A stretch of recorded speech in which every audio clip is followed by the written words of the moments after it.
Fis-sentej li ġejjin it-tkabbir ekonomiku mhux biss mistenni jibqa' b'saħħtu, iżda se jaqbeż saħansitra dak imbassar għal din is-sena. Dan ħareġ mir-rapport tal-Kunsill Fiskali Konsultattiv Malti li issa qed ibassar li tkabbir ekonomiku din is-sena se jkun ta' 4.1% filwaqt li tkabbir ekonomiku is-sena d-dieħla u ta' wara se jkun ta' 4.5% u 4.6% rispettivament. F'rapporti oħrajn li saru s'issa kien imbassar li tkabbir għalkemm xorta b'saħħtu kien se jkun inqas minn ta' din is-sena.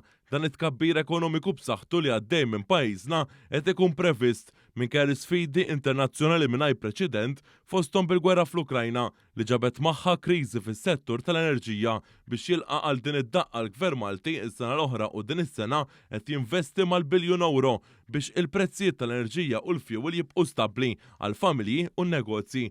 Il-Kunsill Fiskali Konsultattiv Malti innota wkoll li l-inflazzjoni se tinżel sew sal-2025 dan hekk kif minn 5.7% din is-sena sa sentej oħra se tinżel għal 2%.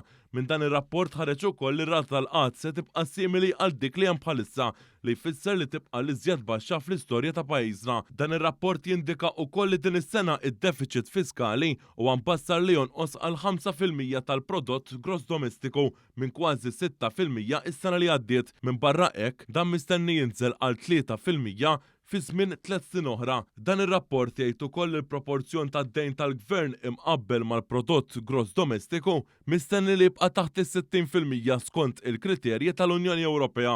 Dan hekk kif sal-aħħar tas-sena d-dieħla id-dejn mistenni jkun ta' 55.7%.